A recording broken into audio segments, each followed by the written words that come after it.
1964 সালে গঠন করা হয় East Pakistan small and cottage industry corporation EPSIC, যা স্বাধীনতার পর পরিচিতি পায় Bangladesh small and cottage industry corporation BSCIC হিসেবে।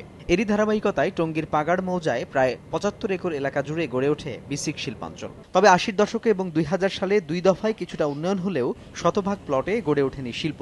গ্লাস ফ্যাক্টরি ছিল, টেক্সটাইল মিলগুলো নাই, এখন গার্মেন্টস শিল্প এলাকা বেশি, ফ্যান ফ্যাক্টরি আছে, দু একটা প্যাকেজিং কোম্পানি আছে। মালিকের কারণে তো বন্ধ হয়েছে, তো ব্যবসা করতে লোন লইছে, তার লোন শুধু এবার পারতেছে না। পৃষ্ঠপোষকতার জন্যই বেশিরভাগ এটা এই পজিশনটা হয়েছে।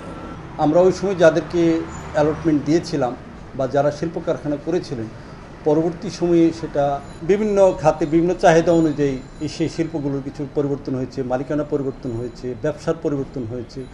একইভাবে টঙ্গী ব্রিজ থেকে চেরাগালি পর্যন্ত ঢাকা ময়মনসিংহ সড়কের দুই পাশের জায়গা শিল্প প্লট হিসেবে সরকারি বিভিন্ন প্রতিষ্ঠানকে বরাদ্দ দেয় পূর্ত মন্ত্রণালয়ের অন্তর্ভুক্ত রাজধানী উন্নয়ন কর্তৃপক্ষ রাজুক। তবে সব প্লটে শিল্প স্থাপন সম্ভব হয়নি। লাভজনক না হওয়ায় বন্ধ হয়ে যায় কোনো কোনো কারখানা। পরে 90-এর দশকে এর কিছু কারখানা ছেড়ে দেওয়া হয় বেসরকারি খাতে বা ব্যক্তি মালিকানায়। নির্দিষ্ট জায়গায় আপনার শিল্পাঞ্চল ছিল, যেরকম তেজগাঁও করছিল, তারপর বঙ্গবন্ধু এসে আপনার টঙ্গী করছে। এখন কিন্তু দেখবেন যে যারা বৃহৎ শিল্প গড়ে তুলেছে তাদের কোনো নির্দিষ্ট কোনো কিছু নাই। তারা জমি পাইছে, খরিদ করছে, তাদের টাকা আছে, তারা সেখানে শিল্প করে ফেলছে। এইরকম হওয়া উচিত না।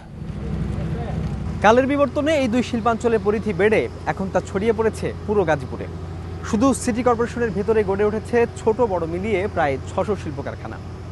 তাই সংশ্লিষ্টরা বলছেন, শিল্প শহর গাজীপুরের জন্য এখনই দরকার একটি দূরদর্শী এবং বৃহৎ শিল্প পরিকল্পনা। সাজিদ রাজু, সময় সংবাদ, টঙ্গী, গাজীপুর।